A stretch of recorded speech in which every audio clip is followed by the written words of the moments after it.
Hey everyone, Robin Ayub here. I've got a really exciting conversation coming up on the Localization Fireside chat today. This episode takes a slightly different angle, but highly relevant to our industry. I'll be sitting down with Adil Hussain. Adil is the managing director at Emerging Strategy, a global strategic intelligence firm that helps Fortune 500 enterprises and high growth companies navigate the obvious complex international transaction market. Adil has got an over 2 decades experience in advising executives on cross-border expansion, competitive intelligence, and risk mitigations.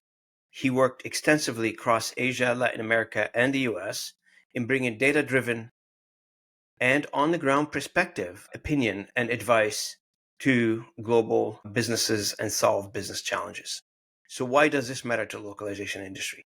Because global trade and economic shifts create language communication challenges that our industry is uniquely positioned to solve, whether it's navigating international contracts, navigating regulatory compliance, or enabling seamless cross-border communication. The language industry and the language services has a role to play and a key role to play in solving these global business problems, global business issues, and enabling global business successes.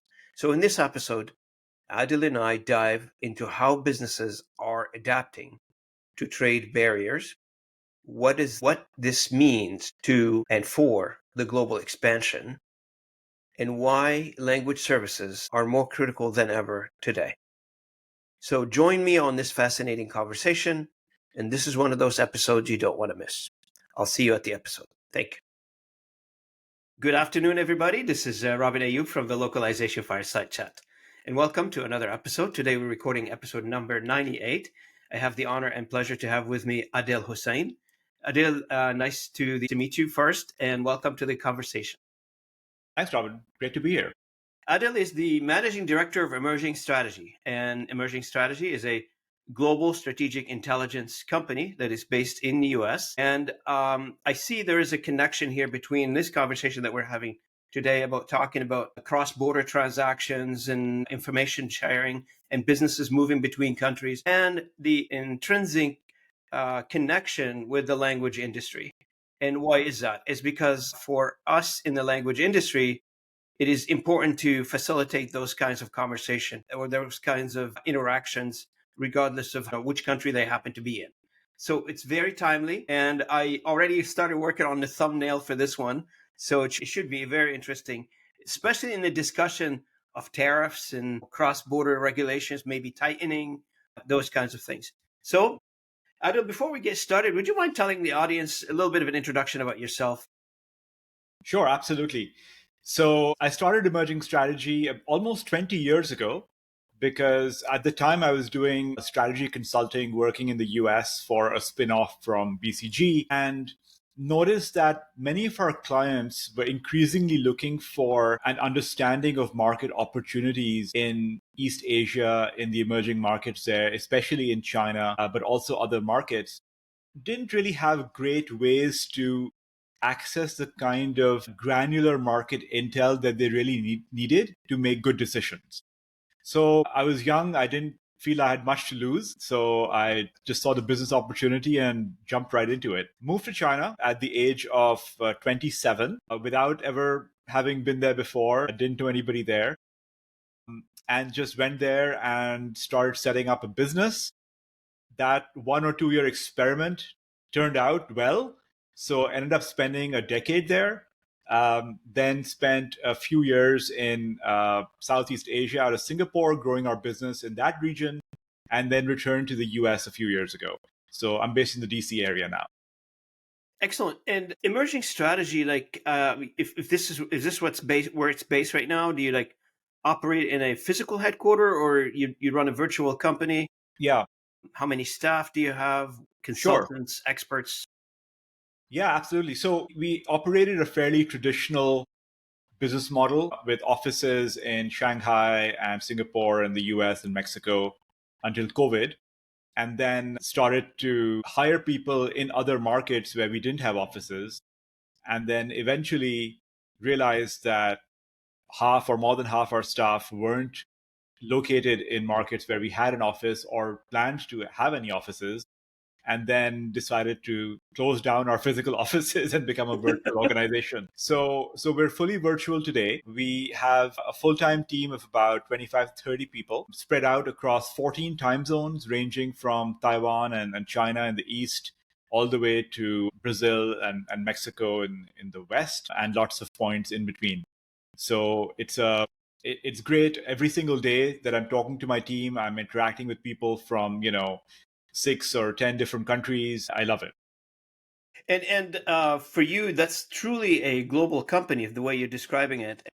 It does. We think of global companies being like the big 800-pound gorilla kind of companies, but normally that's how perception is on the outside. But you see entrepreneurs such as yourself who started early, took the courage and made the jump and started something. The company now is existing in many countries. Are you covering, as you mentioned, 14 different time zones? That must be exciting for you. So I can't take credit for coining this term. I don't know who did, but I describe our business as a micro multinational. Micro So multinational. I'm going to yeah, remember that. That's the new term. I comes to this channel, micro multinational. I love this one. Thank you. Thank you for sharing that.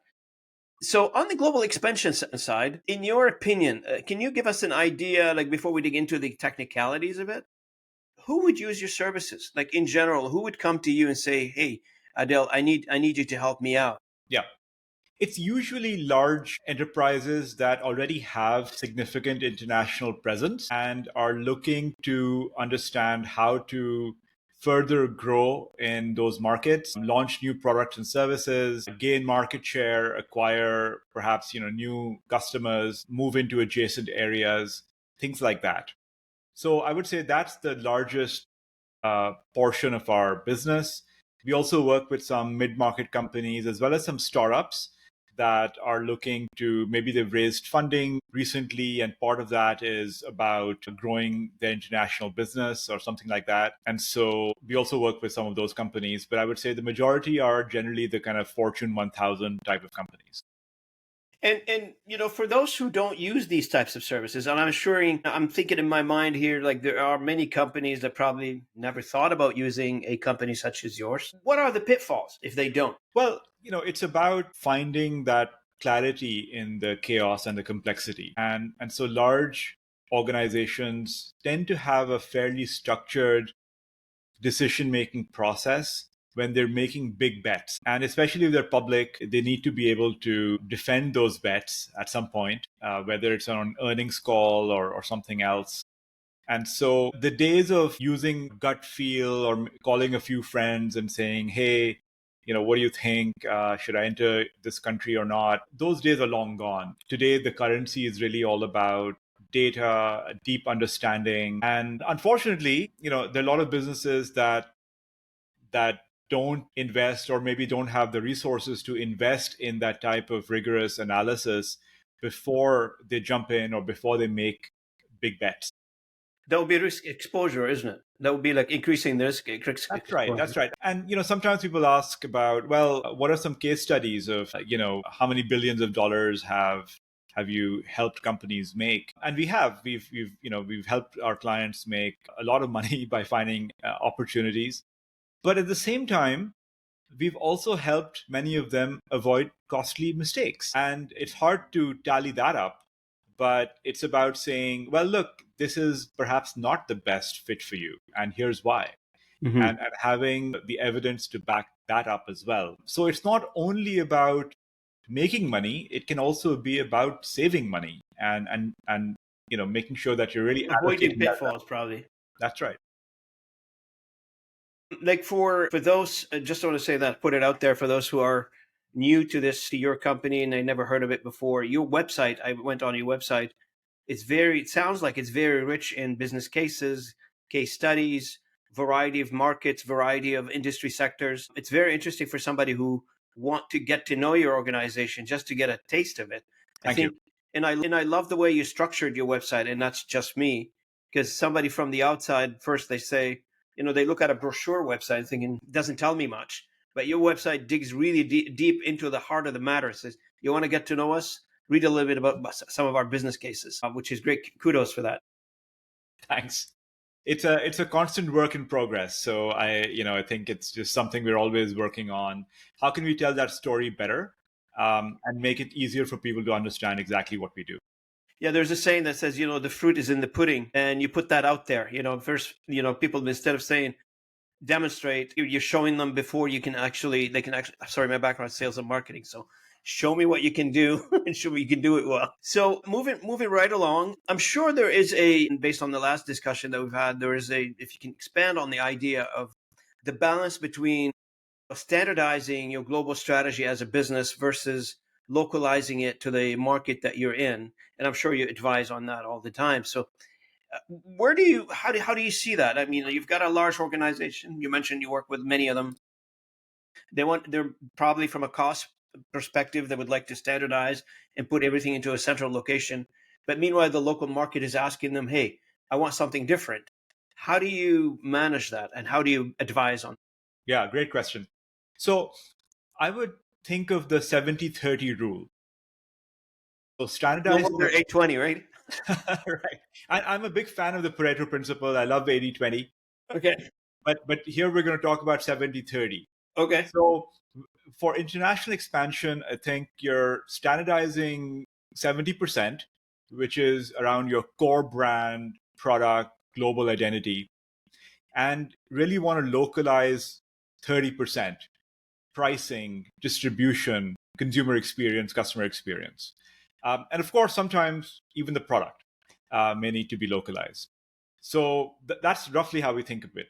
Now, for some real world examples or case studies, I'm going to use, and as we go through our conversation today, Robin, I'm going to refer to case studies of companies that most of you've probably heard of.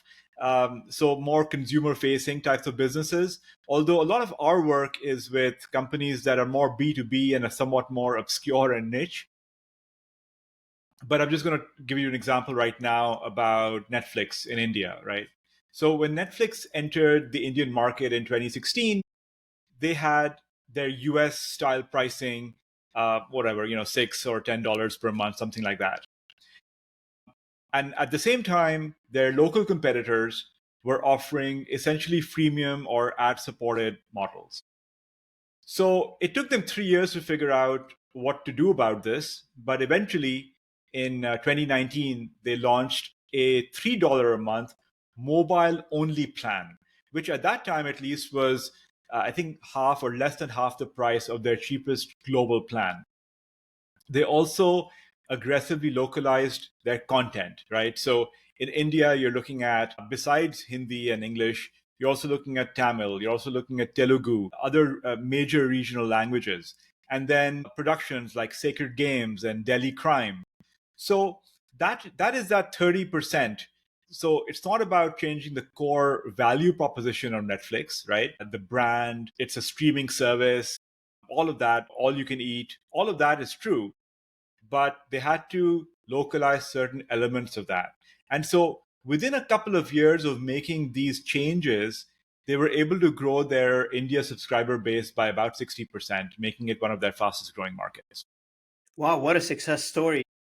And I live in Canada, obviously, and I pay for Netflix. I just posted something on X the other day. I received my Netflix price increase notification, and in Canada now we're paying close to $19, is $18 in some sense. But I love the example that you gave, because if the economics in that region does not support North American prices, and I remember the same conversation we've had with market research firms when you do those global surveys and try to survey different demographics around the world. You have to adapt these surveys to different countries. For instance, one of the biggest questions, I guess, on some of the surveys, what is your annual salary, for instance? And the drop down menu starts, let's say, at $25,000-$30,000 US dollars, and then it goes all the way from there in terms of the amount of money you make per year, an individual who's filling out the surveys. And then when those surveys are published, let's say in India, in the Middle East, or in Africa, or whatever it is, $25,000 is a dream. Maybe like that would be like considered completely off the mark in terms of Right. where we fit. So That you would be have the to top adapt. end. That would be the top end of the You drop probably have down. to adapt that, don't you? Right. Yeah. And look, we use the tools of market research every day. A lot of the work we do is informed by very rigorous market research. What I'm seeing right now is AI is making these adaptations in survey design and so forth so much easier to manage, where in the past we really had to spend a lot more time in, if you're doing a multi-country study, we had to spend a lot of time in localizing all these tools, whereas now we can create one standard form and then use AI to make a lot of those variations, and then of course review and make some final tweaks. But it made it a lot more convenient. Yeah, I was going to ask you about AI. I'm glad you addressed it. But the question here on the market research, you do your own market research or you outsource it? Yeah. No, we do our own market research. We use tools like surveys, interviews with customers, interviews with other market participants, experts, competitors. Do you do focus Uh, group as well, Adil? yeah, less so. Most of our conversations tend to be more one-on-one. We find that the kind of subject matter we're talking to people about is better in that setting. Okay. Now, I want to ask you, just general question here regarding the current status of what's going on in the U.S., the new administration, and how is that impacting your business? Are your customers speaking to you a little differently now? Are they bringing to you, different projects that you never seen before? How is that impacting you? Yeah. Well, there's a lot going on, and so never a dull moment, especially with this administration. I think for a lot of businesses, they're looking for some more clarity. I find that most businesses can actually be quite resilient when they know what they have to deal with. What businesses don't like is uncertainty. So whatever the tariffs are or whatever the particular sort of issues are, once they become clear and there's some way to predict that this will be so for the next whatever x number of months or years or whatever, at that point I think businesses can make some changes to the way they operate and move on, get along with things. Right now, a lot of businesses are just sort of frozen because there's a pronouncement about tariffs, and then a day before the deadline something changes, and then something else goes on. So this is a fairly chaotic situation, and it is becoming hard for businesses to forget long-term plans, even sort of medium-term plans. Okay. And is your company in touch like with government officials, and do you do lobbying? How do you get the sense of what's going on the public side of the policy side Yeah. so you can apply it to your business? So our business is strictly focused on the commercial aspects. We don't do public policy and lobbying and government affairs work. There are firms that specialize in that. So we do, of course, have to be informed about what the policies are and what their impacts are going to be on business. But the research we do, the original research we do, is quite focused around understanding the commercial, kind of the market participants, rather than the regulatory type of issues. So just to bring it down home for somebody, right? So let's say I'm a company based in Singapore. I'm interested in, opening a new market or adding a new product to an existing market in the US. And the biggest question for me would be is where, where geography. And the second is the risk associated with my decision, basically. And that's where you come in with answers, I'm assuming. Yeah, so I like to use this very nice framework, which I refer to as where to play, how to win. It's actually 2 steps out of 5 from something that's more complex called the strategy cascade. Um, the former CEO of Procter and Gamble, A.G. Lafley, he came up with this framework. But where to play, how to win is a lot of what we do. Figuring out which markets, in this case, it could be geographic. In other cases, it could be, some other definition of a market, maybe a vertical or whatever, or customer segment. So where should our clients be placing their bets, making their investments, and being able to do that with confidence? And then the how to win is really about informing go-to-market strategy. So questions of pricing and channels and partnerships and in some cases even mergers and acquisitions. So those are the two sort of big buckets of the work that we do. Now, one of the biggest question, I guess, and you touched on it a little earlier, is risk mitigation, right? So in terms of risk mitigation, I'm assuming you provide information that allows you to see down the road kind of thing in terms of managing the risks, etc. As you mentioned earlier, things are changing quite quickly, meaning that the information you're providing has to be fluid and agile to a large extent. But take an example, for instance, most businesses carry, just as they worry about many things, but one of the item that people worry about or business worry about is currency fluctuation. Just give us an example how and what are the type of risks. I mentioned currency, but it must be like many others. Sure. Yeah, so supply chains are under a lot of stress when you're in an environment of uncertainty on about global trade. So that's a big focus of risk mitigation right now, especially if you're in any kind of manufacturing related business. There's a risk mitigation around which countries you can do business with to comply with your clients or your regulatory sort of compliance issues. So well, things may change, who knows, but as things currently stand, Russia and Belarus and North Korea and some of these places, so you have to sort of make sure that you're not running afoul of those kind of things.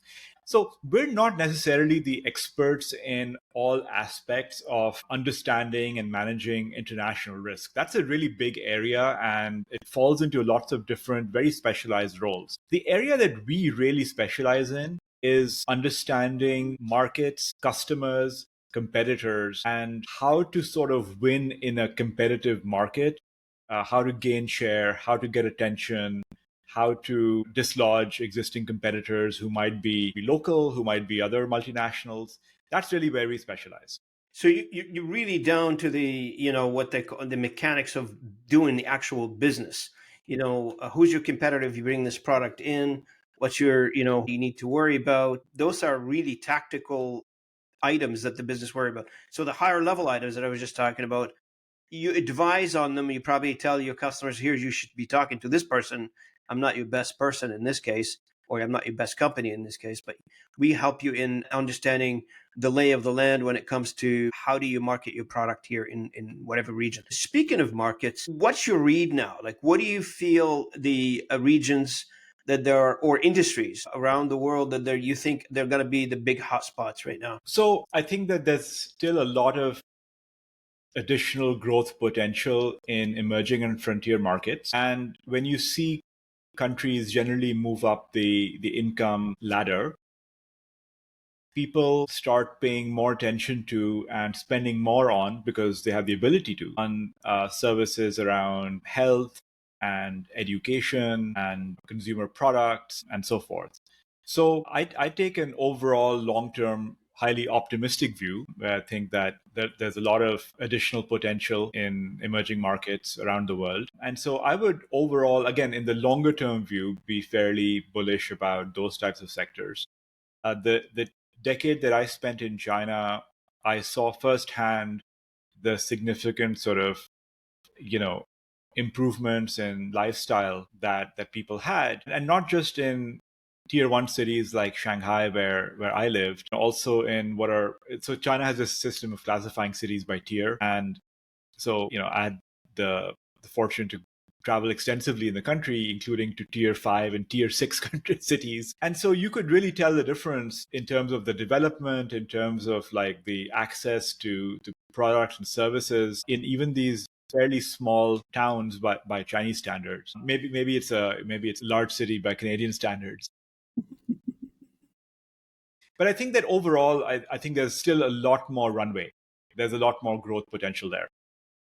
And what do you feel like, there's a lot of unrest right now in the world, right? So if you look around, there's hotspots from a conflict and, countries opposing each other. And that creates in some cases, it takes those markets offline, if I can say that, in some cases. And, when these things calm down, it sort of puts that market back online. I hate to think that way, but Is there an opportunity there? Yeah, great point. So, I mean, right now you have flashpoints in Eastern Europe, in the Middle East, potentially in East Asia, South China Sea, Taiwan. But there's still a lot of business happening in all of these regions. So I think a lot of businesses will price in something like a risk adjusted return if they feel that there's still, despite that modeling of risk, still an upside that is attractive, they'll still go for it. Have you ever worked with a company in the localization industry? Have any one of our companies came to you and say, "Hey, I would like to expand globally"? How? Hmm. No, that's interesting. No, we haven't worked with them directly as a customer, but the work that you all do, it's very much part of the same ecosystem. And I would suspect that in most cases, it happens maybe a little bit more downstream from where we sit. Okay. So once companies have made a decision about where they're going to go, where to play, and how to win, and all of that, Hmm. and then they move towards more of the execution side where they need to then actually localize the product or make those local websites for marketing purposes or communications. That's probably where you all get involved. Have you found it any different? Have you found there to be any kind of upstream sort of engagements as well? Yeah, look, I mean, generally speaking, our industry is an afterthought, and you bring a very valid point. Like we downstream, we're way downstream in terms of where we fit before this strategy gets crystallized. But I was thinking more like, like like every industry, we have the 80-20 rules. 80% of the industry revenue is, concentrated at the top 20 companies. I was wondering, any one of our industry top players, have they worked with your organization to figure out how to expand or get some advice on the industry? No, but if anybody is listening that wants to That's talk why to us, that's why I'm asking. yeah, happy to. That's why I'm asking, because most of our and it's just like the nature of our business, right? So you've got a small company working out of Argentina, for instance, covering, I don't know, 200, 300 languages. They need resources in all these countries. So the nature of the business is global. Like you don't have to convince anybody to go hire somebody in another country, because it's the driver for that, right? So that's why I was interested in the question. Now you mentioned earlier like something about AI, and I was wondering what's your read on your business vis-a-vis AI? Do you always see a human involved? Do you see a 80-20 rules? How much involvement for a human? And now 2 years, 3 years, 5 years down the road, what's your read?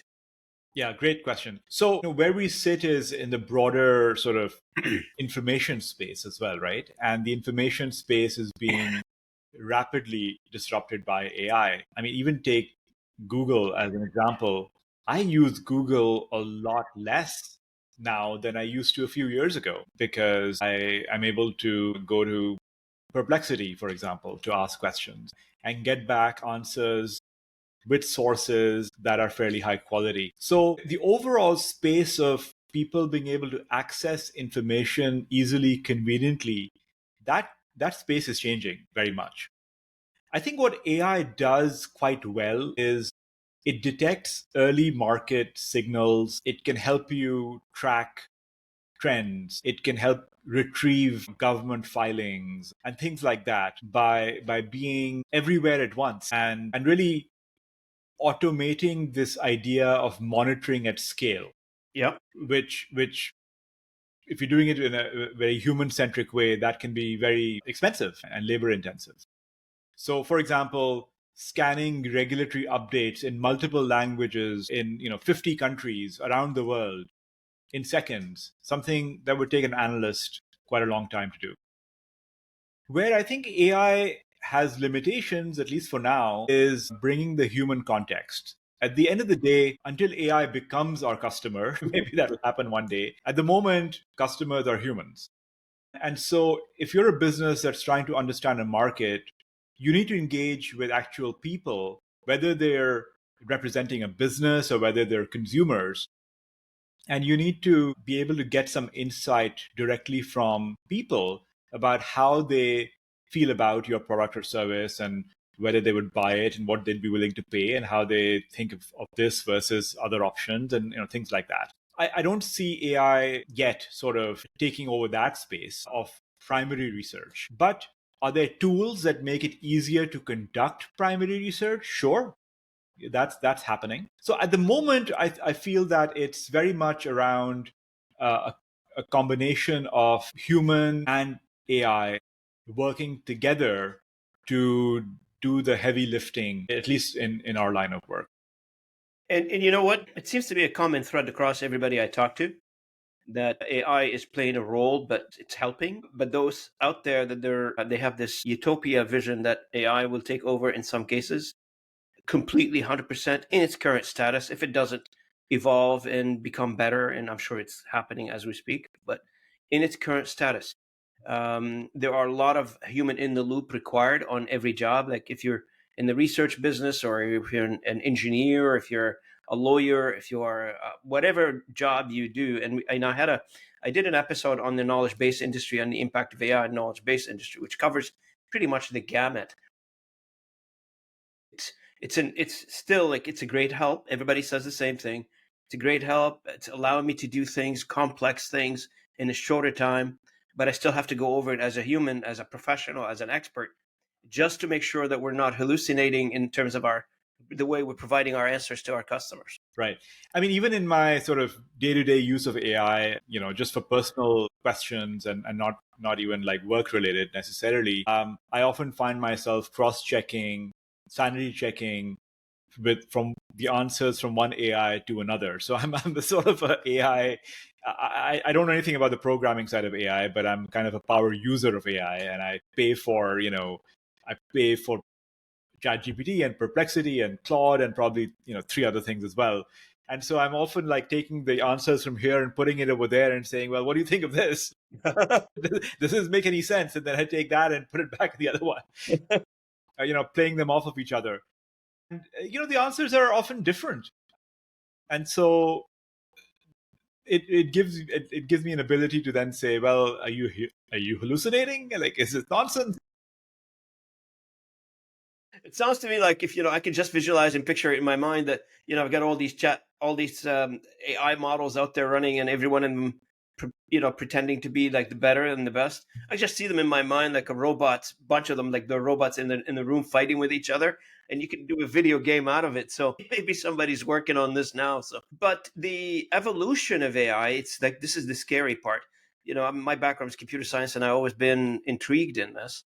And recently I started coding again, just as a hobby, just a few things here and there, just to play around, just to stay sharp. And the amazing part from my perspective is how quickly, like I have not coded for about 30 years. And to come back to it now, I wouldn't been able to do it without AI. AI allowed me to go back to it. Why? It's because it brought back all the what I've learned and demonstrated it to me in a very, if I wanted to ask a question, I could ask question. If I write a code that is not, I don't think it's right, AI could tell me, oh, this is right, this is wrong. And it tells me like the learning that I gained from that in a very short time, it was incredible. Otherwise, I would have probably had to go back to some school somewhere and learn it or online and do that. But I did it in the comfort of my home, and it took me like a couple of days. Yeah. So I think it's definitely reducing the number of human hours needed to do certain things. And on the one hand, you can look at it as improving productivity, which is certainly true. But reduction in human hours could also mean reduction in services you need from other people. So in the past, if you would have gone to a programmer for certain, you might be able to do some of that low-hanging fruit yourself and maybe need fewer hours, less time from another professional. So I think it's disrupting any kind of knowledge or services based business. It's got to be disrupting that space. Absolutely. So tell me, what's next for emerging strategy? Like, what's your vision? Well, we're not going to rest until every business has access to the best intelligence around how to succeed internationally. So, I want to grow the business in terms of its influence and impact in international commerce. I think I mentioned it a little bit earlier. I'm a bit of an optimist and an idealist as well.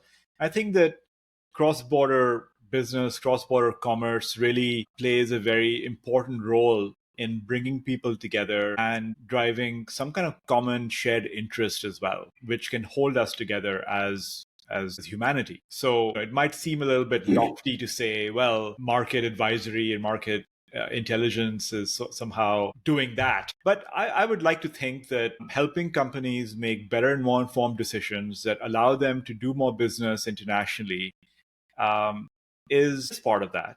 And Yeah. so that's sort of the idealistic, fulfilling part of what we do. And on a personal level, like I said, I really enjoy working with people from around the world on a daily basis. That must be amazing. I experience it also in my job. I'm always talking to people, like just the nature of our work. A couple more things for you. One is, do you have a sales strategy in place? You mentioned growth earlier. Is there like a sales and marketing strategy in place? Do you have a team that helps you? And second, and the third is your strategy. Rely on organic, meaning I go get a customer, and or alliances. Maybe I build partnerships, or maybe white labeling your services to somebody else. Like, how do you manage? How do you part? Yeah, great questions. So, I was reading this book about professional services, business development, and they outlined three kinds of consulting firms out there, right? There are firms that the services they provide are evergreen in nature. So that's your CPA, etc. If a client doesn't hire this firm, they'll hire somebody else, but they kind of need those kinds of firms all the time um, to check the box or just to basic do compliance. The second kind of consulting firm is the one that is an acute service provider. So when shit hits the fan, you need them. So that's your cybersecurity firm that comes in and fixes a breach, or your bankruptcy lawyer, or whatever, right? So you don't need them all the time. Cleanup crew, Adam. The Right, cleanup crew. right. Hopefully you don't need them all the time, but when you need them, you need them. And then the third bucket are the discretionary providers, right? Where you have limited ability to drive demand.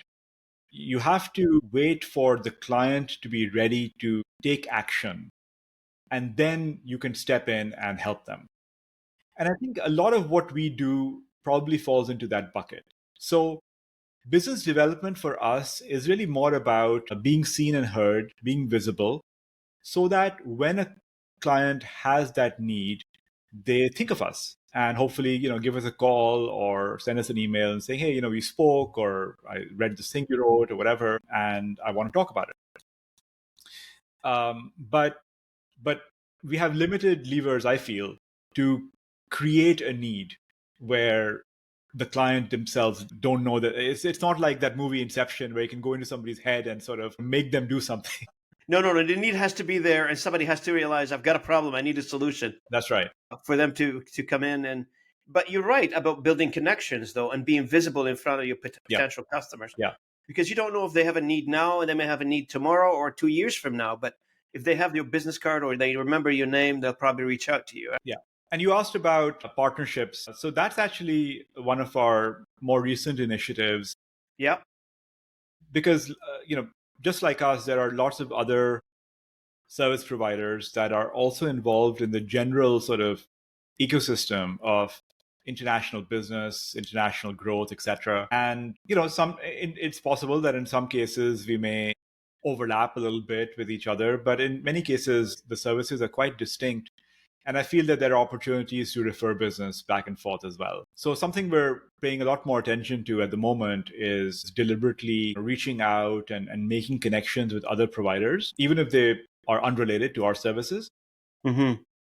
We also do white label some of the work we do. So larger consulting firms reach out to us from time to time and ask us to work on specific initiatives, providing either the research or even beyond that, maybe in a market where they don't have direct presence or expertise. So we're happy to cooperate in those ways as well. Yeah. And I probably mentioned this before, but I repeat it again, even though we're recording. I will introduce you to a good friend of mine from Atlanta, and I think there is a room for cooperation there. So I'll put an introduction out for you All right. on LinkedIn, and hope for the best. So I try to help as our guests as much as I can, Good, good. where I can. So, and if I can help you in any way, even after the recording and everybody goes home and you viewers goes through the roof on this podcast, hopefully, if you need me for anything, just hit me up, and I'll be happy to support you in any way I can. Thank you, Robin. Appreciate that very much. Yeah, no problem. So just before we wrap it up, I guess one final question for me is, if you were to advise somebody or a company who are planning internationally, like, what is the one piece of advice you'll give them? Well, what works at home won't necessarily work abroad. The companies that are most successful internationally are not necessarily the biggest or the ones with the deepest pockets. They're actually the ones that are the fastest learners. So that learning ability and the ability to take that learning and apply it to your approach to your business, that's actually what differentiates, I feel, the most successful companies in the international space. Adaptability can beat size. It's why Amazon now is doing quite well in India, while Walmart struggled for a long time. Absolutely. And you know what? Adaptability and learning new markets is absolutely crazy important, right? I've seen several examples here in Canada. We had Target come to Canada and it didn't work, right? So they left. Lowe's came to Canada. They bought an existing company in Canada. They bought Rona from Quebec, and that company now it's been rebranded again to Lowe's. They tried to run under the Lowe's brand. It did not work. And so all their stores now, and they closed many of them. They kept a few, and they renamed them all to Rona. Two things, like if you have to operate in a culture of sort, you have to understand the culture and all of its dynamics. Yeah. So, we're talking about big box here. One of the examples that I saw right in front of me in China in the period that I was there was Best Buy. So Best Buy entered China thinking it could replicate that big box retail model from the US, but really ignored local shopping habits. Chinese consumers really preferred neighborhood electronics stores or trusted online platforms like JD and Taobao and so on. And then they also mispriced their products. Some of the local competitors were offering the same brands at lower prices. And I think 5-7 years, something like that, after they entered the market, they were gone. They closed down all the stores and moved on. True. So I want to thank you. I mean, as we wrap this up, we're coming to a time here. I want to thank you for joining me today, Adel. It was really enlightening for me to have this conversation with you, and I'm sure the audience would like it. And watch out for other items that we're going to be putting out there. So the way it works is we'll put the video out on YouTube. We'll put the audio portion on all the favorite podcasting channels. And we'll also put a blog post summarizing the conversation on the blog site as well. So first, thank you so much for joining me today. And I want to leave you with the last comments. Thank you for having me, Robin. This is an absolute pleasure. I'm sure that there are listeners here who have more questions. And if I can help in any way, please hit me up on LinkedIn or through our website. Thank you for giving me this opportunity. Absolutely. Anytime. And you're welcome back to the channel anytime. Consider it yours. Thank you. Anytime you have a new idea or you want to bring up a new concept that you like to put out there, happy to help you out. And thank you so much from me and Adel to the rest of the audience. Thank you very much for listening in. I appreciate you following us on YouTube and all the other channels that we have. Please share, like, and comment on our content. It helps me quite a bit. And I do this voluntarily. Nobody pays me to do it. So I just putting it out there. All I need from you is just to engage the content. That's all I need. Thank you so much. Enjoy the rest of your day. Bye, everybody.